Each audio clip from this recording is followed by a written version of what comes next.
قەناس چی ڕۆڵێکی هەیە بۆ ئەوان بۆ ئەوەندە باسی قەناسەکرێ بەدەست هێزی تایبەتەوە؟ هێزی تایبەت بەبێ قەناس ناتوانێت بجوورێتەوە. قەناس سەرەکیە لە هێزی تایبەتە، هەبێ پرۆفێشناڵیش بێتن، سەدەوە نییە یەکێ بێنیتن قەناس بێتن و لەگەڵیانە بێتن. تۆ ئەگەر هاتت هێزێکت هەبوو پێک هاتبوو لە 8 کەسەوە ئەچنە شوێنێ بتەقێنەوە یان یەکێ ئازاد بکەن. بەردەوامە بێت دوو قەناس هەبێتن بۆ ئەوی بتوانێت ئەمانە بپارێزێتن.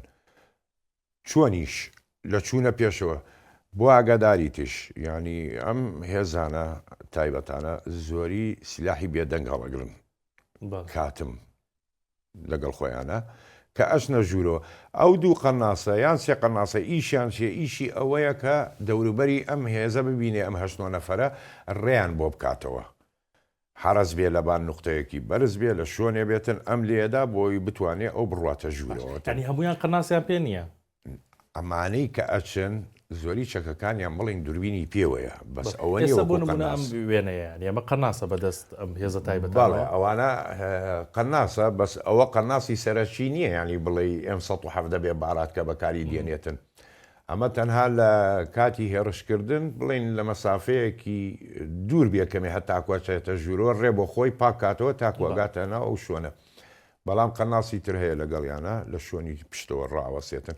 و لە هەمان کاتە ئەگەر هاتووە هێزە کشایەوە کەوتە دوای تۆ وەکو پێتم وت کاتت هەیە بێ دەرچی لەو ناوە. ئەم قەناسانە ئیشیان چێ هێزێکە کەوتە دوات تۆ ناوەستی شەڕ بکەیت، پێویست بەوە ناکە بێ بکشیتەوە.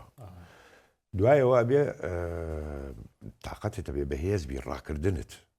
ئەمانەی کە هێزی تایبەتن وەکو پیادەی تر نین، ئەبێ بتوانن ڕاکردنیان سەریع بێ. بۆ نمونە لە رووسیا 12 چرکیانەوێت لە 100 مەترە لە هێزی تایبەتە.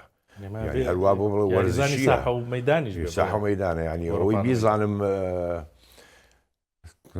هینە بۆڵت ئیسیان بۆڵت بە نۆ چرکە و هەمان داوای 12 چرکیان دیەکەن لە رووسیا لە هەنێکیان.